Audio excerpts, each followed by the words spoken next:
Now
go the other way, come back around, so dog to dog.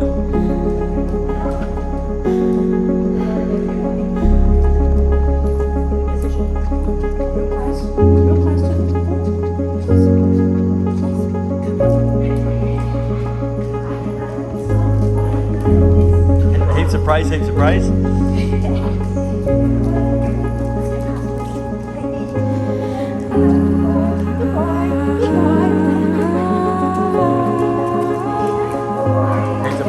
Pats, good. Awesome.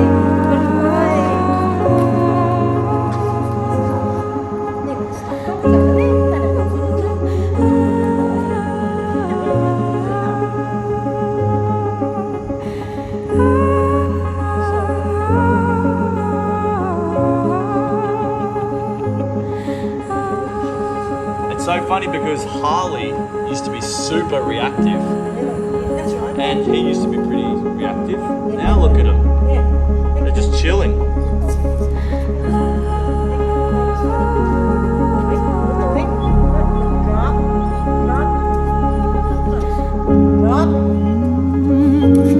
boy.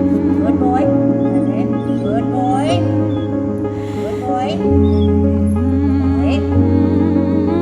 Good boy. All right, so when you're ready? Ready? So if I don't Alright. answer it right. That's fine, we can edit it. All right, so welcome to one of our VIP Master of Puppies clients. Am I supposed to look at her or you? No, you can look at me, that's fine. So, I'm sure all our viewers want to know who you are and who your dog is. So, let them know who you are. Well, my name is Yvonne, and this is my baby, Echo, who's my baby German Shepherd. Are you turning around and looking the other way? So, how old is he now? 19 months. 19 months, so he's doing well. So, when he first came here, what were some of the issues you were having with him? Being very aggressive at the sight of other dogs. We couldn't even get near them. Yep. He just triggered as soon as he saw another dog, he was gone. Yep. To the point that I was getting to the stage where I didn't feel I could be able to hold him much longer. Yep. And now, how are you feeling these days? He's a Where dream are we dog. At? Where are we at? A dream dog. A dream dog. Spoiled dog. I have got so much confidence now that I can control him. It doesn't matter what situation I'm in. I actually now look for situations just to see what level we're up to, because there's always room for improvement, but hey, if he never went any further than he is now, it's remarkable, because it was a dog that I thought I wouldn't be able to take out the yard. Awesome. And I can definitely see the big confidence in your training and your abilities. They're getting better every single week, and so is his. Even today we had him around the other dogs and no issues. That's right. Not one. No. Not one issue today. No, You're no. getting nice and close, had a little sort of try to have a little smell of Harley. He's doing all his obedience training around them, so we're starting to shape his behaviours for the better. And you're doing a really good job. Well, it's a pleasure to take him out, whereas before it was a case of, let's avoid every obstacle we saw or another dog coming. It was more like a nightmare walk than and I just loved being with my dog and I loved being around him. So to me it was hurting me to take him out. And I knew my dog wanted to go out. So And to jog my memory, were you seeing other trainers? before? Yeah, I saw a lot of trainers before because I've been training for years. Yep. But no one could give me the answer to what I needed to do. So I just kept looking until I found you. How did you find us? One of the ladies I was speaking to said, "Do you know that there's an army guy?" And I said, "No." This is how it all started. Yeah. Do you want the truth? I want the truth. I want the truth. This is how it comes out. There was an army guy that trains dogs, and I said, "Where? I don't know. I've heard of him." So they said they thought I was Tweed Northern Rivers down that way. And I said, "Oh, okay. Do you know whereabouts? Do you know a name?" No. So then I started asking people that I knew were in training. And I contacted one of my old trainers and I said, "Hey, have you ever heard of this army fella?" And she said, "Which one?" And I said, "Apparently he trains dogs. That's all I know." So she came back to me and she said, "I have heard of a place, Master of Puppies, I think it's called." No, she didn't say Master of Puppies. She's Dog of Puppies or something, she said. So then we started Googling it and it was just, came up on Google. And then I saw boot camp and I thought, there's no way you're taking my dog, picking it up and taking it out there and I don't know what you're going to do. I'm very hands-on. So I wanted to come out and see what you're actually going to recommend you do to my dog because again, he's my baby. He's not a dog. He's the fur baby, he's dressed in fur. And same as most people with their dogs that bring their dogs out here. I mean, you buy a dog for a reason, obviously, to be part of the family and... My companion. Exactly right, exactly. And because I'm an outdoor person, there's nothing better than to take a dog with you and share the pleasure. So you're finding the training pretty good so far? Oh, I love it. Cool. Can't wait for it to come on every week. And I train I train in between, to the point that my trainer says, "I think you're overdoing it, Eva." Tell everyone how many times a day you train. Only a small amount. What time You asked me to lie? What time do you get up? Don't lie.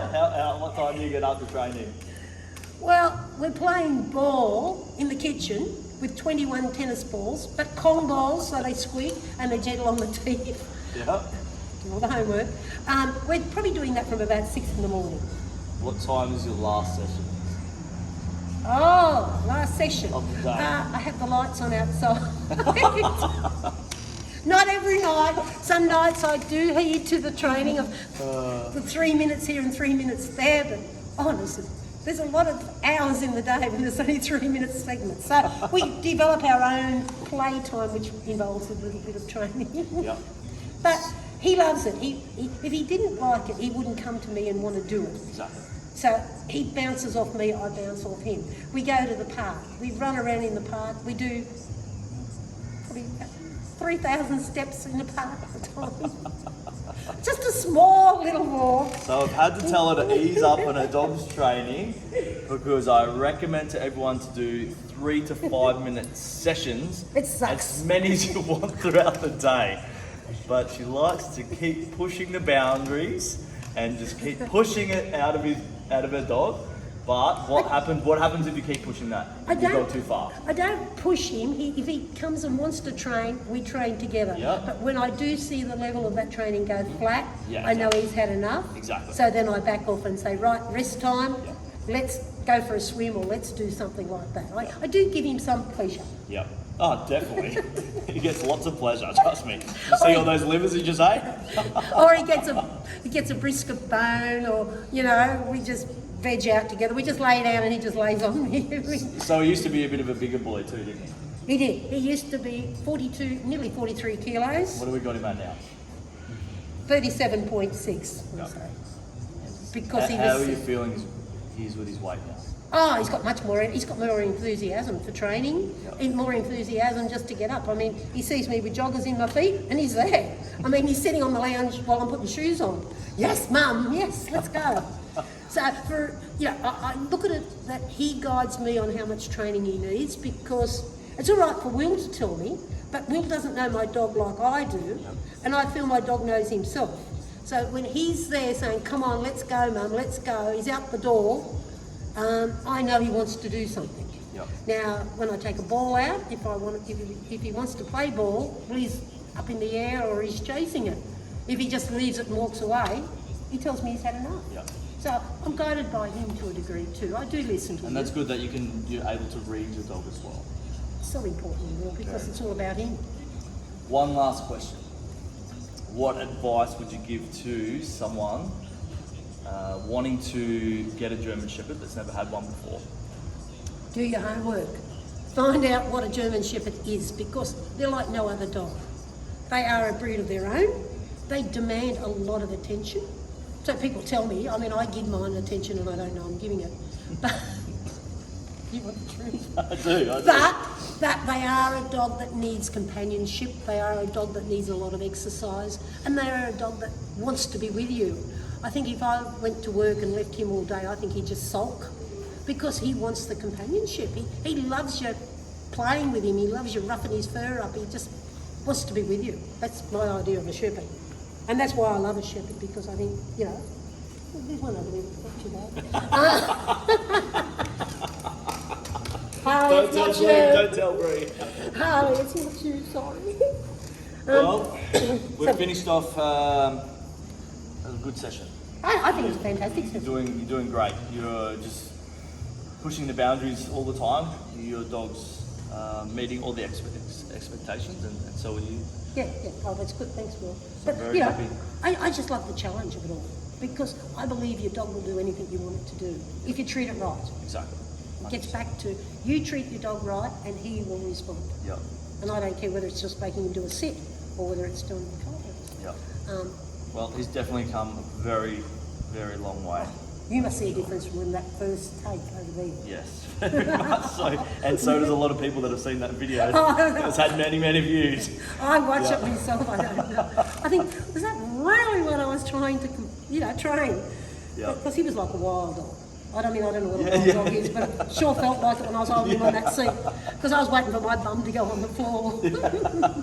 I really did. And that was just the dog walking through the door. So you can imagine me down the park. Yep. He saw another dog. Yep. I had rope burns in my hands because I was trying to hold him, and I was just getting to the stage I couldn't hold him. Well, I didn't let him go, don't get me wrong, because there was no way I was going to let him go.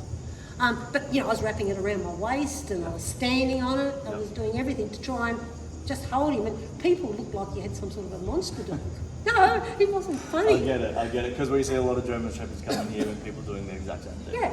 And I mean, and because, I've lost over 20 kilos now in weight, I'm getting lighter, so he was getting stronger. Yep. And I thought, I'm going to go on my face. I nearly went on my face twice. No, all joking aside.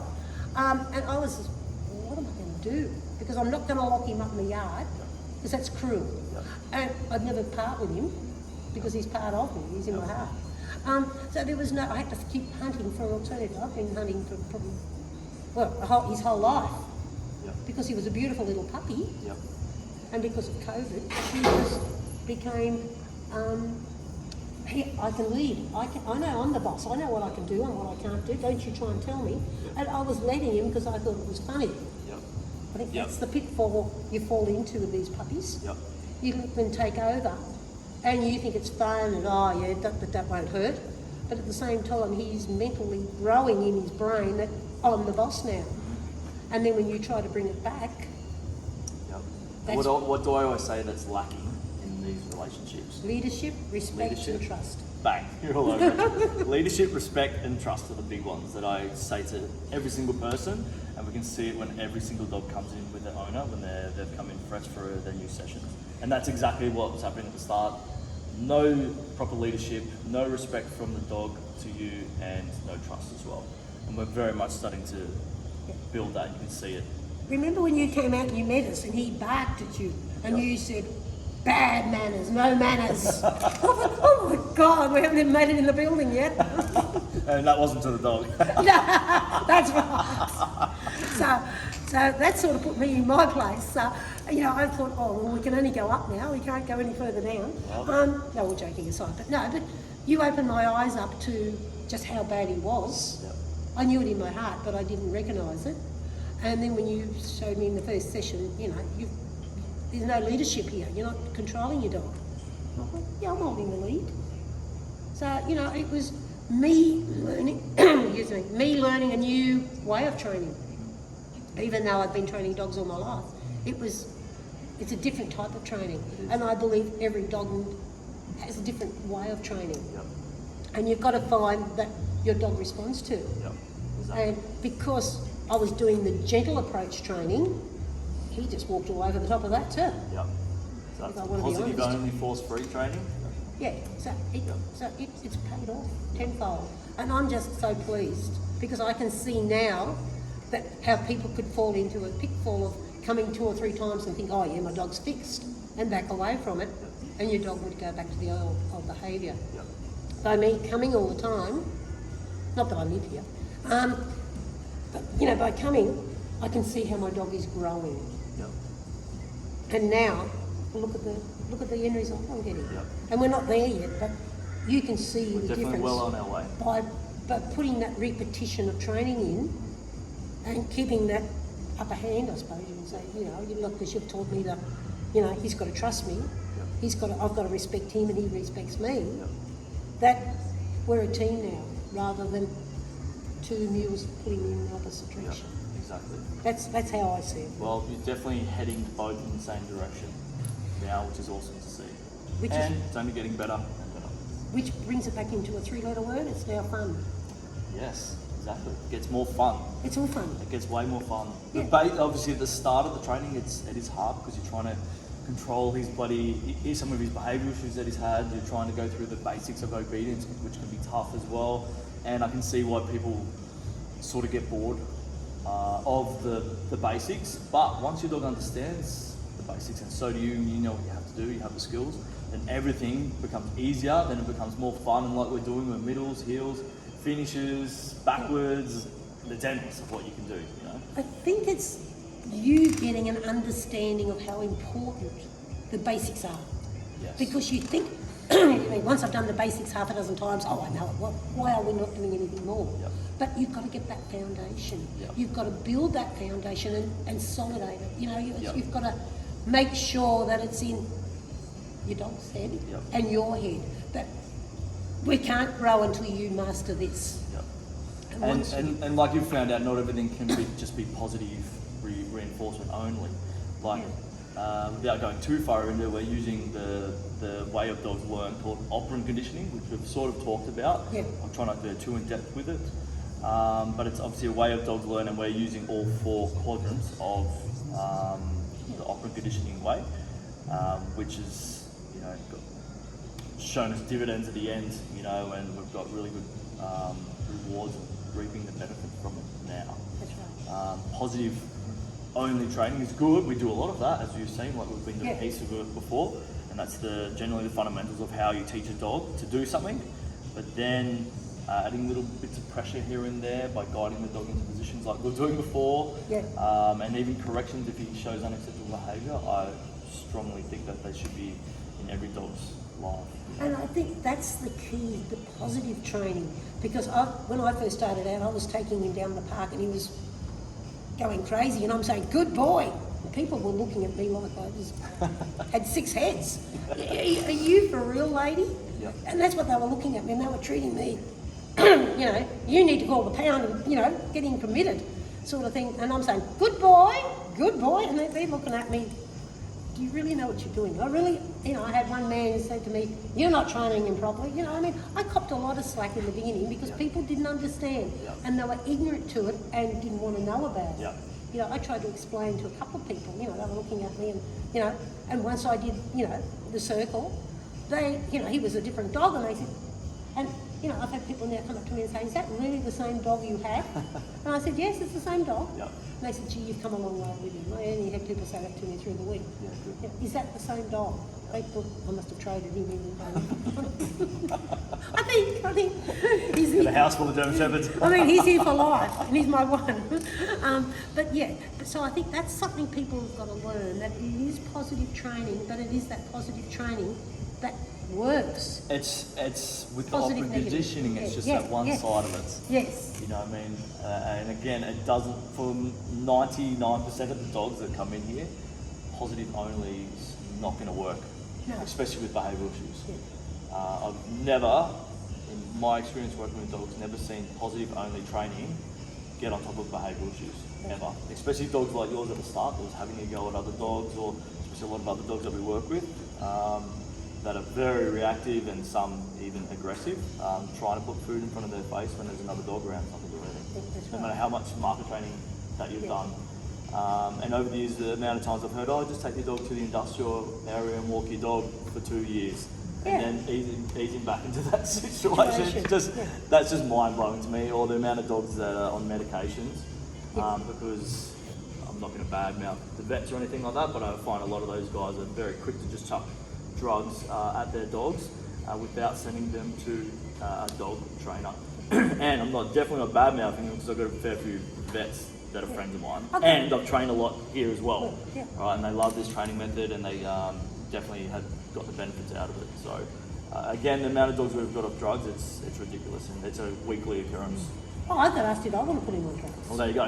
And There you go. and I said no. Yep. I'm not going to affect his brain because I said there is nothing wrong with my dog. Yep. It's just that somehow his brain has got mixed up on who's the leader, Yep. who's in control. So yeah, it's a process by elimination. It's a process of just trying. You know, people said to me, you should be belting him. You should be doing, you know, losing your temper. You know, why don't you lose your temper with him? And I won't. If I'm going to lose my temper, I walk away. Yep. I won't lose my temper. with And him. as you found out with this training method, we want to try and take all the emotions out of it, Yes. especially when we have to correct a dog. But obviously, when we're doing our positive and our praise, and we're using as much animation with our body and our praise as we can to give them that reward and teach them they are doing the right thing, not always just throwing food at them. Yeah. I find the best way I know that he's happy with what he's doing, and when I'm doing the right training, is the tail scales. I love seeing that tail Yeah. wave. Because that shows me he's happy. Yeah, And Will, isn't that what it's all about? exactly right. Happiness, fun, Well, and enjoy. I'm happy that you're happy. Well, I'm over the moon, so I'm right. All right. Well, thanks for coming again, and we'll see you next week. Next week, yep. Sweet. Same time, same Yeah. place. Okay.